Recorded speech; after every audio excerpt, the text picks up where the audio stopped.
구약성경 이사야서 61장 1절 말씀 제가 읽겠습니다.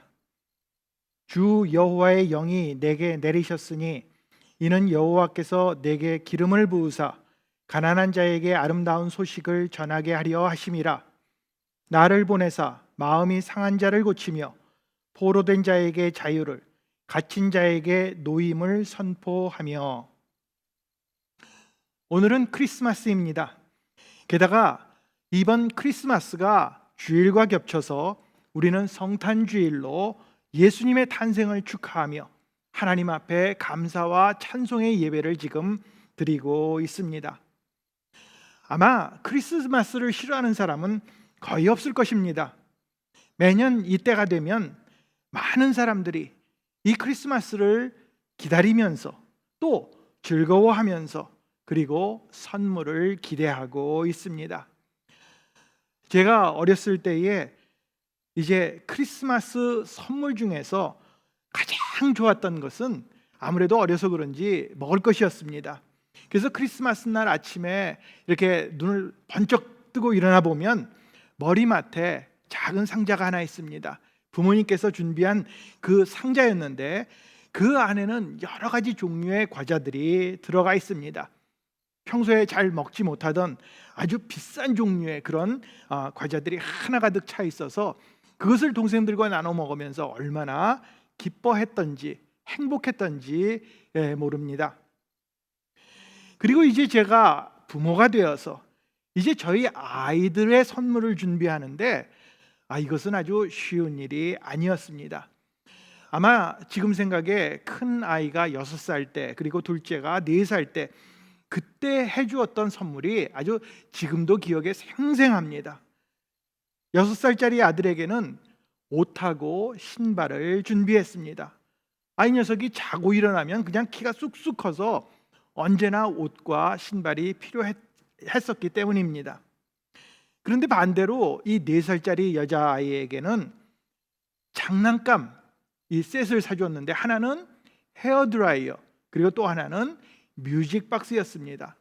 이 헤어드라이어는 아주 진짜랑 똑같이 생겨가지고 스위치를 켜면 웽 하고 소리도 납니다. 그리고 뮤직박스를 이렇게 열면 그 안에서 디즈니 음악이 이렇게 나오면서 발레리나가 이렇게 빙글빙글빙글 돌아가는 그러한 여자아이들이 정말로 좋아할 만한 그런 장난감이었습니다. 이제 아들과 딸이 이제 선물을 풀어보면서 딸아이는 그것을 보자 그냥 너무 행복했습니다. 그런데 옷과 신발을 받은 아들 녀석은 동생의 선물을 바라보면서 그저 차마 울지만 못했습니다. 동생 것은 너무나 좋아 보이는데 자기는 늘 입던 옷 그리고 신발을 받아서 너무나 섭섭했기 때문입니다. 6살짜리 사내 녀석이 옷을 신발을 받고 울상이 된 그 모습을 보면서 저와 집사람은 한참을 웃었던 기억이 있습니다. 물론 우리들이 이렇게 크리스마스를 선물 때문에 기다리는 것만은 아닙니다.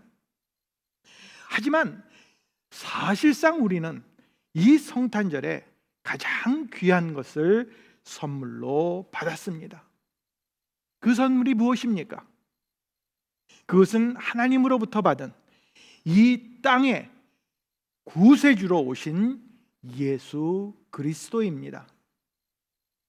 오늘 본문 말씀을 보면 바벨론에서 고통을 받고 있는 이스라엘 백성에게 위로를 주기 위해 이사야가 선지자가 되는 그가 위임을 받는 것처럼 언뜻 보면 그렇게 보입니다. 하지만 이 구절에 오늘 제가 읽은 그 성경 본문의 핵심은 이사야가 중심이 아니라 예수 그리스도가 중심입니다. 왜냐하면 누가복음 4장에서 예수님께서 바로 이 구절을 똑같이 인용하시면서 자신에 대한 내가 이 땅에 온 메시아라는 것을 아주 분명하게 설명해 주셨기 때문입니다. 여기 말씀을 보면 기름을 붓는다라는 말이 나옵니다. 이것은 이스라엘의 왕이나 제사장 또는 선지자들에게 기름을 부어서 그들을 구별할 때 하는 행위를 말합니다. 다시 말해서 이사야는 예수님께서 기름 부음을 받아서 메시아로 우리를 구원해 주실 구세주로 위임받았음을 아주 명백하게 선언하고 있는 것입니다. 그러면서 이사야는 이 예수 그리스도가, 우리에게 오신 예수님이야말로 우리에게 말할 수 없이 가장 좋은 선물이라고 말씀하고 있습니다. 왜 예수님이 우리에게 가장 좋은 귀한 선물이 됩니까? 이사야는 그 이유를 다음 세 가지로 설명해 주고 있습니다. 첫 번째로, 우리는 예수님께서 아름다운 소식을 전해주러 오셨음을 깨달아야 합니다. 오늘 본문 61장 1절 상반절 말씀을 보면 주 여호와의 영이 내게 내리셨으니 이는 여호와께서 내게 기름을 부으사 가난한 자에게 아름다운 소식을 전하게 하려 하심이라. 예수님께서 이 땅에 오신 이유, 오늘 본문에 그대로 써 있는 그대로 아름다운 소식을 전하기 위해서입니다. 아름다운 소식이 무엇을 말합니까? 기쁜 소식입니다. 좋은 소식입니다. 그리고 우리에게 단지 어떤 그 육체적인 쾌락이나 잠깐의 즐거움을 가져다 주는 그러한 단순한 기쁜 소식이 아니었습니다. 이 소식은 우리들이 죄에서 구원함을 받는다는 것, 하나님의 그 말로 다 할 수 없는 자비로 인해 용서함을 받고 또 주 안에서 새롭게 되어 영원한 영광에 참여하게 된다는 그야말로 복음을 말합니다. 이보다 더 큰 소식은 없습니다. 바로 이런 아름다운 소식을 이제 우리들에게 성경은 가난한 자에게 전한다고 기록하고 있습니다. 자, 여기서 가난한 자란 많은 재난을 받는 사람들, 고통을 당하는 사람들, 그리고 전쟁으로 모든 것을 잃고 포로로 끌려가서 고통을 당하는 백성을 가리킵니다. 하지만 여기서 말하는 가난한 자는 어떤 육신적인 것, 물질적인 것, 그리고 육신의 그 고통을 당하는 것만을 말하는 것은 아닙니다. 물론 전쟁 때문에 지금 이스라엘 백성들이 바벨론으로 포로가 되어서 그리고 항상 그 궁핍함에 그런 상태에 있는 것, 물론 이런 것들이 모두 다 포함이 될 것입니다. 그러나 이사야 선지자가 말하는 가난함이란 그런 어떤 육신적인 가난함보다는 영적인 가난함을 말하고 있습니다. 우리들이 죄 때문에 힘들어하는 것, 늘 두려움에 쌓여서 고민하고 있는 것, 이 마음속에는 영적 주름이 있으면서도 하나님과는 계속해서 멀어진 그런 상태, 바로 그런 영적 가난을 말합니다. 그렇기 때문에 우리들이 아무리 돈이 많고 명예와 권력이 있어도 하나님과 관계가 멀리 떨어져 있으면 언제나 우리의 마음은 공허하고 낙심 속에서, 두려움 속에서 사는 가난한 사람이 될 수밖에는 없습니다. 예수님께서는 바로 이렇게 심령이 가난한 사람들 때문에 이 땅에 오셨습니다. 지은 죄가 너무나도 많아서 그것 때문에 힘들어하고 마음이 상하는, 그리고 가난한 사람들, 바로 그런 사람들에게 아름다운 소식을 전하여 주시려고 이 심령이 가난한 자들에게 천국을 보여주시려고 이 땅에 오신 것입니다. 그러므로 아름다운 소식이란 구원의 복음을 말합니다. 예수님께서 베들레헴의 마구간에 아기로 탄생했습니다. 이것은 이 기쁜 소식을, 이 아름다운 소식을, 복음을 전해 주시기 위함이었습니다. 우리는 지금 영적으로 어떤 상태입니까? 여러분들 부유하십니까? 아니면 가난합니까? 우리들에게 집이 있습니다. 차가 있습니다. 먹을 것이 많이 있습니다. 그렇다고 해서 우리는 나는 가난하지 않다 이렇게 말할 수는 없을 것입니다. 우리들이 물질적으로는 가난하지 않을지 모르지만 사실 영적으로는 가난한 사람들임을 깨달아야 합니다. 그렇기 때문에 아름다운 소식을 전하러 오신 예수님을 우리는 우리 안에 모셔야 합니다. 죄로 인해 생긴 이 영적 가난함은 오직 예수 그리스도를 통해서만 채울 수 있음을 우리는 알아야 하는 것입니다. 그러므로 우리의 예수님이야말로 우리들의 길이 됩니다. 진리가 됩니다. 생명이 됩니다. 이것보다 더 아름다운 소식은 없습니다. 하나님께로 나아가는 유일한 길은 바로 예수님 한 분뿐이시기 때문에 하나님께서 바로 그 예수님을 우리들에게 보내주셨습니다. 이보다 더 좋은 소식은 없습니다. 죄에서 벗어나는 길, 구원의 길, 영생의 길, 생명의 아름다운 소식은 오직 예수님 뿐입니다. 우리는 이 성탄을 통해 우리의 구세주이신 예수님을 최고의 선물로 받았음을 기억해야 합니다. 우리는 예수님께서 아름다운 소식을 전해주러 오셨음을 깨달아야 합니다. 두 번째로, 우리는 예수님께서 상한 마음을 고쳐주러 오셨음을 깨달아야 합니다. 본문 1절 중반절 말씀해 보니까 마음이 상한 자를 고치며라고 기록하고 있습니다. 여기서 상하다, 마음이 상했다라는 이 단어는 좀 더 정확하게 표현을 하면 깨뜨려졌다, 산산조각이 났다, 이런 뜻입니다. 세상적으로 또 영적으로 우리의 마음이 많은 상처를 갖고 있음을 의미합니다. 우리 세상을 한번 돌아보시기 바랍니다. 많은 사람들이 마음이 아파합니다. 상했습니다. 깨어졌습니다. 산산조각이 나 있습니다. 그런데 예수님께서 이런 사람들, 이 마음이 무너져서 산산조각이 난 그런 사람들을 치유해 주시기 위해서 메시아로 이 땅에 오신 것입니다. 예수님은 자신이 이 땅에 오신 목적을 아주 분명하게 말씀해 주셨습니다. 마태복음 9장 13절에 내가 의인을 부르러 온 것이 아니요 죄인을 부르러 왔노라. 또 11장 마태복음 11장 28절에 수고하고 무거운 짐진 자들아 다 내게로 오라 내가 너희를 쉬게 하리라 라고 말씀하고 계십니다. 그러므로 마음이 상한 자를 고치는 것, 이것이야말로 예수 그리스도가 기름 부음을 받고 메시아로서 이 땅에 오셔서 한 큰 사역 중의 하나임을 우리는 깨달을 수 있습니다.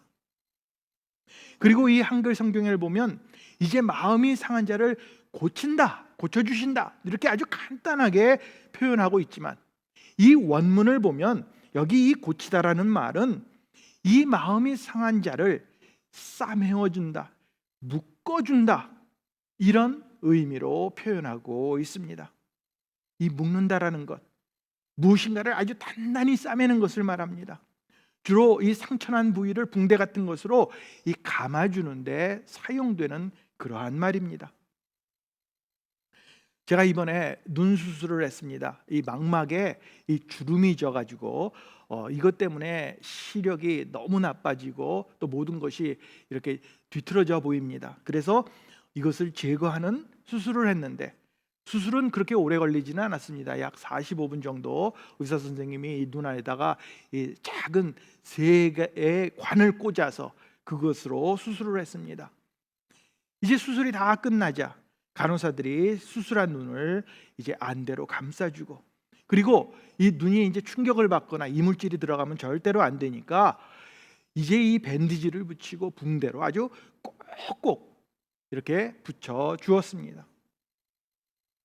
바로 이렇게 예수님께서는 우리들의 상하고 산산조각이 난 마음을 혹시라도 잘못될까봐, 혹시라도 덧날까봐, 그리고 혹시라도 이것이 잘못될까봐 친히 붕대로 감싸고 싸매어서 단단히 묶어주시는 것을 오늘 성경이 그렇게 표현하고 있는 것입니다.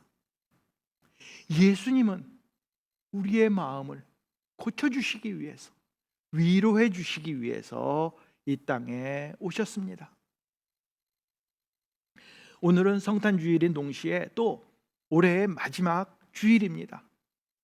지난 2022년을 보내면서 아마 많은 생각들이 있을 것입니다.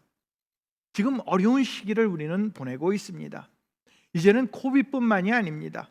경제적인 불황, 인플레이션, 그리고 정치적인 것들, 경제적인 것, 그리고 사회적인 문제들, 범죄, 그리고 이제는 독감까지 기승을 하고 있습니다. 이 모든 것들이 우리를 힘들게 만듭니다. 그렇기 때문에 우리들의 마음속에는 여러 가지 상처가 있을 수 있습니다. 사람들 관계 때문에, 남편과 아내 때문에, 부모님 때문에, 자식 때문에 깊은 상처를 받은 사람들도 있을 수 있고, 아니면 직장에서 혹은 친구들과의 불화로 마음에 아픔이 있는 사람도 있습니다. 또는 재정적인 문제 때문에, 사업이 부진함으로, 그리고 건강에 문제가 생겨 깊은 상처를 받은 분들도 있을 것입니다. 이 상처를 그냥 두면 우리는 다른 사람을 원망하게 되고 증오하게 되고 분노 속에 머무를 수밖에 없습니다. 그리고 이 상처는 그냥 세월이 흐른다고 해서, 시간이 지난다고 해서 없어지는 것도 아닙니다. 그런데 이 깨진 마음을 치유하기 위해서 예수님께서는 이 땅에 오셨습니다. 그리고 우리들의 상처, 아픔을 위해 십자가에서 모든 고통을 친히 주님께서 담당해 주셨습니다. 그렇기 때문에 우리는 이 상처를 고침을 받으려면 예수님께로 나아가야 합니다. 예수님께 나아가면 우리 마음속 깊이 숨겨진 상처를 그 주님의 온유한 손으로 직접 싸매주시고 묶어주시고 완전하게 치유해 주실 것입니다. 어떤 상처를 가지고 계십니까? 그 누구에게도 말하지 못할 아픔과 깊은 마음에 상처가 혹시 있지는 않습니까?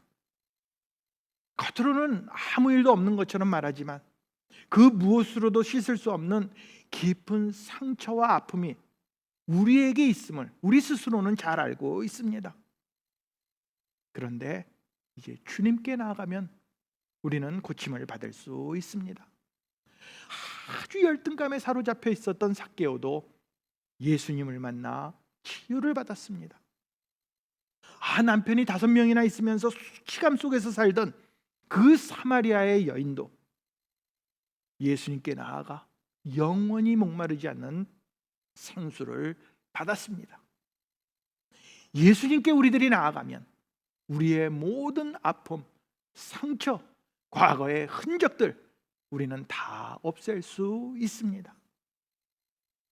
이사야 선지자는 이사야서 53장 5절에 이렇게 말씀하고 있습니다. 그가 찔림은 우리의 허물 때문이요 그가 상함은 우리의 죄악 때문이라.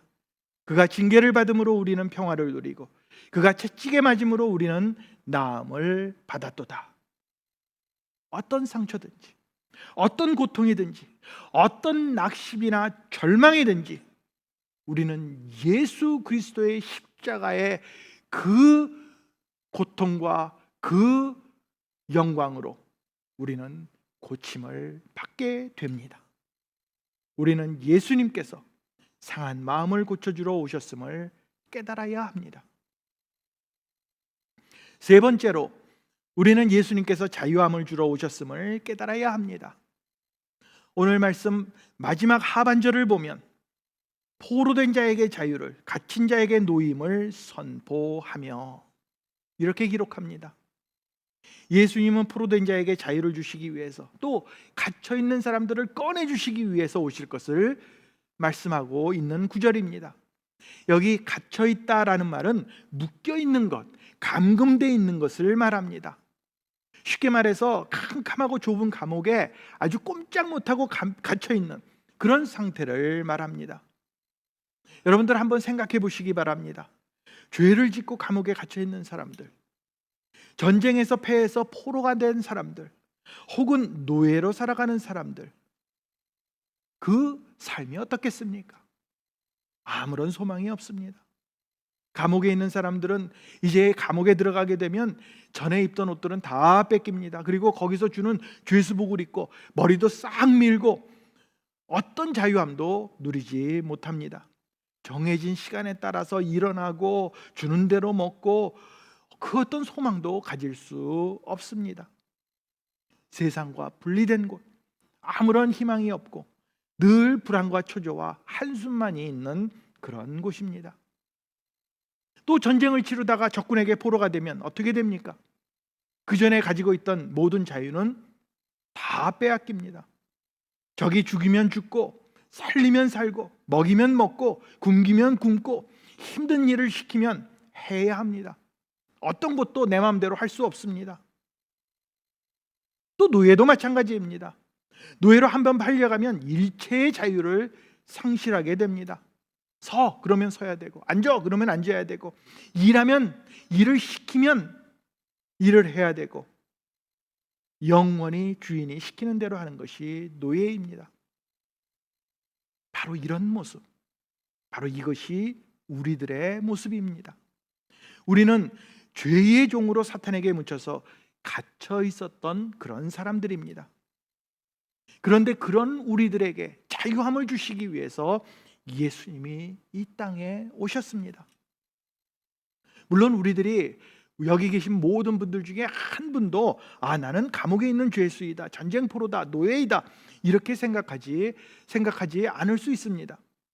하지만 우리는 모두 죄의 종임을 잊어서는 안 됩니다.